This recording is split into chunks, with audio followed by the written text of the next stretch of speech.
ರೈತ ಬಾಂಧವರೇ, ಈಗ ನಾವೇನು ನುಸಿ ರೋಗ ಅಂತ ಏನು ಕರಿತೀವಿ, ಮೈಡ್ಸ್ ಅಂತ ಏನು ಕರಿತೀವಿ, ಇದು ಯಾವ ರೀತಿ ಗಿಡಗಳಿಗೆ ಅಟ್ಯಾಕ್ ಆಗಿರ್ತೈತಿ, ಮೈಡ್ಸ್ ಅಟ್ಯಾಕ್ ಆದಂಥ ಗಿಡಗಳು, ರೋಗಕ್ಕೆ ತುತ್ತಾಗಿರ್ತಕ್ಕಂಥ ಗಿಡಗಳು ಯಾವ ರೀತಿ ಇರ್ತಾವಂತ ನಿಮಗೆ ಒಂದು ಗಿಡವನ್ನು ಉದಾಹರಣೆಯಾಗಿ ತೋರಿಸ್ತೇವೆ ನಾವು.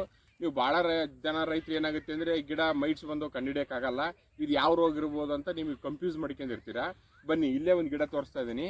ಈ ಗಿಡ ನೋಡ್ಬೋದು ನೀವು, ಇದು ಪೂರ್ತಿ ಮೈಡ್ಸ್ ರೋಗ ಏನಿದೆ ಆ ಮೈಡ್ಸ್ ರೋಗಕ್ಕೆ ತುತ್ತಾಗಿರ್ತಕ್ಕಂಥ ಗಿಡ. ನೀವು ಇದನ್ನ ಯಾವ ರೀತಿ ಕಂಡುಹಿಡಿಬೇಕಂದ್ರೆ, ಎಲೆಯ ಹಿಂಭಾಗ ಈ ರೀತಿ ಇರುತ್ತೆ.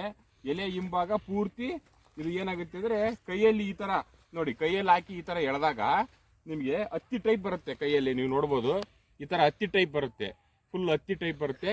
ಆಮೇಲೆ ಮೈಡ್ಸ್ ಅನ್ನೋದು ಗಸಗಸೆ ಹುಳ ಏನಿರುತ್ತಲ್ಲ, ಆ ಗಸಗಸೆ ಏನಿರುತ್ತಲ್ಲ ಆ ರೀತಿ ಸಣ್ಣದಾಗಿ ಹಿಂಭಾಗ ಹರಿದಾಡ್ತಾ ಇರುತ್ತೆ. ಅದು ಹಿಂಭಾಗ ಹರಿದಾಡ್ತಾ ಎಲೆಯನ್ನ, ಹಸಿರೇನಿರುತ್ತಲ್ಲ ಎಲೆ, ಹಸಿರಿದ್ದನ್ನೆಲ್ಲ ತಿಂತ ಹೋಗುತ್ತೆ. ಹಸಿರಿನ ಎಲೆಯನ್ನೆಲ್ಲ ತಿಂತ ಹೋದಂಗೆಲ್ಲ ಗರಿಗಳೆಲ್ಲ ಈ ರೀತಿ ಎಲ್ಲೋ ಹಳದಿ ಕಲರಿಗೆ ತಿರುಗ್ತವೆ. ಎಲ್ಲೋ ಕಲರಿಗೆ ತಿರುಗಿ ಪೂರ್ತಿ ಒಣಗಿ ಗಿಡ ಯಾವುದೇ ಭೂಮಿಯಲ್ಲಿ ಇರ್ತಕ್ಕಂಥ ಶಕ್ತಿಯನ್ನು ಹೀರ್ಕೊಳ್ಳೋಕ್ಕಾಗೋದಿಲ್ಲ. ಗಿಡ ಸತ್ತು ಹೋಗತಕ್ಕಂಥ ಚಾನ್ಸ್ ಭಾಳ ಇರ್ತೈತಿ. ನೀವು ತಿಳ್ಕೊಬೋದು, ನೋಡ್ಬೋದು ನೀವು ಗರಿಯೆಲ್ಲ ಯಾವ ರೀತಿಯಾಗಿದೆ. ಇದೆಲ್ಲ ವೈಟ್ ಮೈಡ್ಸ್. ಇದು ಈ ಥರ ಎಳೆದಾಗ ಏನು ಬರಲಿಲ್ಲಪ್ಪ, ಬರೀ ಹತ್ತಿ ಟೈಪ್ ಅಂತಂದರೆ ರೆಡ್ ಮೈಡ್ಸು. ಈ ಥರ ಎಳೆದಾಗ ಕೆಂಪು ಅಂತಂದರೆ ರೆಡ್ ಮೈಡ್ಸು. ಇಷ್ಟೇ ತಿಳ್ಕೊಬೇಕು ನೀವು. ಇದಕ್ಕೆ ನಾನು ಯಾವ್ಯಾವ ಔಷಧಿ ಹೊಡಿಬೇಕಂತ ಹೇಳ್ತೀನಿ. ಬನ್ನಿ ಯಾವ್ಯಾವ ಔಷಧಿ ಅಂತ ನೋಡೋಣ. ಈಗ ನಾನು ನಿಮಗೆ ನೋಡಿಲ್ಲ, ಇದು ಟಾಟಾ ಕಂಪ್ನಿದು ಸಿಡ್ನಾ ಅಂತಂದು ಹೇಳಿದ್ದು. ಇದು ನುಸಿ ನಾಶಕ, ಕೀಟನಾಶಕ ಬೇರೆ, ನುಸಿ ನಾಶಕ ಬೇರೆ, ತಿಳ್ಕೊಬೇಕು ರೈತರು. ಸಿಡ್ನಾ ಇದು ಟಾಟಾ ಕಂಪ್ನಿದು.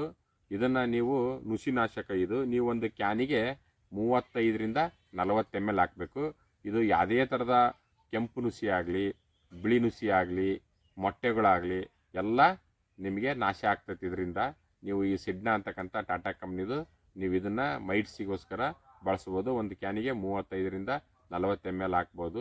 ಬೇರೆ ಮಾರ್ಕೆಟಲ್ಲಿ ಬೇರೆ ಕಂಪ್ನಿಗಳು, ನೂರಾರು ಕಂಪ್ನಿಗಳು ಬರ್ತವೆ. ಅವೆಲ್ಲವನ್ನೂ ಹೇಳೋಕ್ಕಾಗೋದಿಲ್ಲ. ಸಿಡ್ನಾ ಬಳಸ್ಬೋದು, ಒಳ್ಳೆಯ ಕಂಪ್ನಿ ಇದು, ಟಾಟಾ ಪ್ರಾಡಕ್ಟ್. 35 ml ಒಂದು ಕ್ಯಾನಿಗೆ ಹಾಕಿದರೆ ಸಾಕು. ಇದನ್ನು ತದನಂತರ ನಿಮಗೆ ಸ್ಟೇಟಸ್ ಅಂತ ನಾಗಾರ್ಜುನ ಕಂಪ್ನಿದು ಬರುತ್ತೆ. ಇದು ಒಂದು ಕ್ಯಾನಿಗೆ 20 ml ಹಾಕಬೇಕು. ಇದು ಟೆಕ್ನಿಕಲ್ ಥೈಮೆಥಾಕ್ಸಿಮು ವಿತ್ ಲ್ಯಾಂಬ್ಡಾ ಸೈಲೋತ್ರಿನ್, ಇವೆರಡು ಕಾಂಬಿನೇಷನ್ ಇದೆ.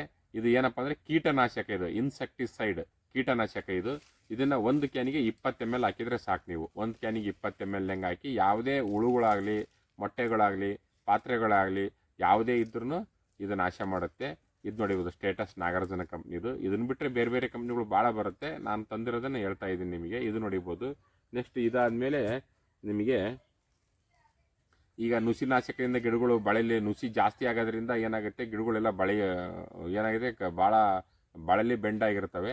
ಅಂಥ ಗಿಡಗಳು ಸ್ವಲ್ಪ ಶಕ್ತಿ ಬರಲಿ, ಸ್ವಲ್ಪ ಟಾನಿಕ್ ಟೈಪ್ ಏನಾದರೂ ನಾವು ಇದ್ರ ಜೊತೆಗೆ ಹಾಕಿ ಸ್ಪ್ರೇ ಮಾಡೋದ್ರಿಂದ ಗಿಡಗಳು ಭಾಳ ಹೆಲ್ತಿಯಾಗಿ ಬೆಳೀಲಿಕ್ಕೆ ಸಹಾಯ ಮಾಡುತ್ತೆ ಅಂತಂದೇಳಿ ಮೈಕ್ರೋ ನ್ಯೂಟ್ರಿಯೆಂಟ್ಸ್, ಟಾಟಾ ಕಂಪ್ನಿದು ಇದು ಸರ್ಪ್ಲಸ್ ಅಂತಂದೇಳಿ ಮೈಕ್ರೋ ನ್ಯೂಟ್ರಿಯೆಂಟ್ಸ್. ಇದರಲ್ಲಿ ಜಿಂಕು, ಬೋರಾನು, ಫಾಸ್ಫರಸ್, ಮೆಗ್ನೀಷಿಯಮ್ ಎಲ್ಲ ಇರುತ್ತೆ. ಇದನ್ನು ಒಂದು ಕ್ಯಾನಿಗೆ 50 ml ಹಾಕ್ಬೇಕು ನೀವು. ಇದು ಮೈಕ್ರೋ ನ್ಯೂಟ್ರಿಯೆಂಟ್ಸ್ ಅಷ್ಟೇ. ಇದು ಶಕ್ತಿ ಬರ್ತಕ್ಕಂಥ ಬೇರುಗಳಿಗೆ, ಎಲೆಗಳಿಗೆ ಶಕ್ತಿ ಕೊಟ್ಟು ಗಿಡ ಎಲ್ಲ ಹಚ್ಚ ಹಸಿರಾಗಿರಂಗೆ ಮಾಡುತ್ತೆ, ಟಾಟಾ ಕಂಪ್ನಿದು. ಇದನ್ನು ಸರ್ಪ್ಲಸ್ ಅಂತ. ಇದನ್ನು ಒಂದು ಕ್ಯಾನಿಗೆ 50 ml ಹಾಕ್ರಿ. ಇದರ ಜೊತೆಗೆ ನೀವು ಇನ್ನೊಂದು ಏನಪ್ಪ ಅಂತಂದರೆ ಸಾಫ್, UPL ಕಂಪ್ನಿಯವ್ರದ್ದು ಸಾಫ್ ಬರುತ್ತೆ. ಈ ಸಾಫಲ್ಲಿ ಕಾರ್ಬಡೈಸಿಮು ವಿತ್ ಮೆಂಕೋಜೆಬ್ಬು ಇವೆರಡು ಬರುತ್ತೆ. ಇದನ್ನು ಒಂದು ಕ್ಯಾನಿಗೆ 40 ಗ್ರಾಮು, 35ರಿಂದ 40 ಗ್ರಾಮ್ ಹಾಕಿ ನೀವು ಸ್ಪ್ರೇ ಮಾಡೋದ್ರಿಂದ ಇದು ಎಲೆ ಚುಕ್ಕೆ ರೋಗ ಇರ್ಬೋದು, ಆಮೇಲೆ ಎಲೆ ಪೂರ್ತಿ ಹಸಿರಾಗಿ ಬೆಳೆದು ಯಾವ್ದಾರು ಎಲೆ ಚುಕ್ಕೆ ರೋಗ ಇದ್ದರೆ, ಯಾವುದೇ ರೋಗಗಳಿದ್ದರೆ ಕಂಟ್ರೋಲ್ ಮಾಡುತ್ತೆ ನಿಮಗೆ. ಸಾಫು ಒಂದು 35ರಿಂದ 40 ಗ್ರಾಮ್ ಹಾಕಿ. ಇಷ್ಟು ಔಷಧಿಗಳನ್ನು ನೀವು ಹಾಕಿ ತೋಟಗಳಿಗೆ ಎಲೆಯ ಕೆಳಭಾಗ, ಗರಿಯ ಕೆಳಭಾಗ ಕ್ಲೀನಾಗಿ ತೊಯ್ಯುವಂತೆ ಸ್ಪ್ರೇ ಮಾಡಬೇಕು. ಸ್ಪ್ರೇ ಮಾಡಿ ಒಂದು 20ರಿಂದ 25 ದಿನಗಳ ನಂತರ ಮತ್ತೆ ಎರಡನೇ ಸ್ಪ್ರೇ ಕೊಡಬೇಕು. ಆವಾಗ ಸಂಪೂರ್ಣವಾಗಿ ನೀವು ಮೈಟ್ಸಿಂದ ತಮ್ಮ ಗಿಡಗಳನ್ನು ಕಂಟ್ರೋಲ್ ಮಾಡ್ಕೋಬೋದು. ಆಮೇಲೆ ರೈತರು ಇನ್ನೊಂದು ಭಾಳ ಏನಪ್ಪ ಮಾಡ್ತಾರೆ ಅಂದರೆ, ಕೀಟನಾಶಕ ಬೇರೆ, ನುಸಿನಾಶಕ ಬೇರೆ ಇರುತ್ತೆ. ನೀವು ಎರಡು ಒಂದೇ ಬರುತ್ತೆ ಅಂತಂದು ಅಂಗಡಿಯವರು ಹೇಳಿ ಕಳಿಸಿಬಿಡ್ತಾರೆ. ಆ ರೀತಿ ನೀವು ಯಾವತ್ತೂ ಸ್ಪ್ರೇ ಮಾಡಿಬಿಡ್ರಿ, ಅದು ಒಳ್ಳೆ ರಿಸಲ್ಟ್ ಕೊಡಲ್ಲ. ನುಸಿನಾಶಕನೇ ಬೇರೆ ತೊಗೋಬೇಕು, ಕೀಟನಾಶಕನೇ ಬೇರೆ ತೊಗೋಬೇಕು. ಬೇರೆ ಹಾಕಿ ಸ್ಪ್ರೇ ಮಾಡೋದ್ರಿಂದ ಪಕ್ಕ 100ಕ್ಕೆ 100% ನಿಮಗೆ ರಿಸಲ್ಟನ್ನು ನಾವು ಕಾಣ್ಬೋದು. ಆಮೇಲೆ ಯಾವುದೇ ರೀತಿ ಔಷಧಿಗಳನ್ನ ಸ್ಪ್ರೇ ಮಾಡಿದರೆ ನೀವು ಬ್ರ್ಯಾಂಡ್ ಇರ್ತಕ್ಕಂಥ ಕಂಪ್ನಿಗಳನ್ನು ನೀವು ಸ್ಪ್ರೇ ಮಾಡಬೇಕು. ಯಾವುದೇ ಲೋಕಲ್ ಕಂಪ್ನಿಗಳು ಭಾಳ ನೂರಾರು ಕಂಪ್ನಿಗಳು ಮಾರ್ಕೆಟಲ್ಲಿ ಬಂದಿದ್ದಾವೆ.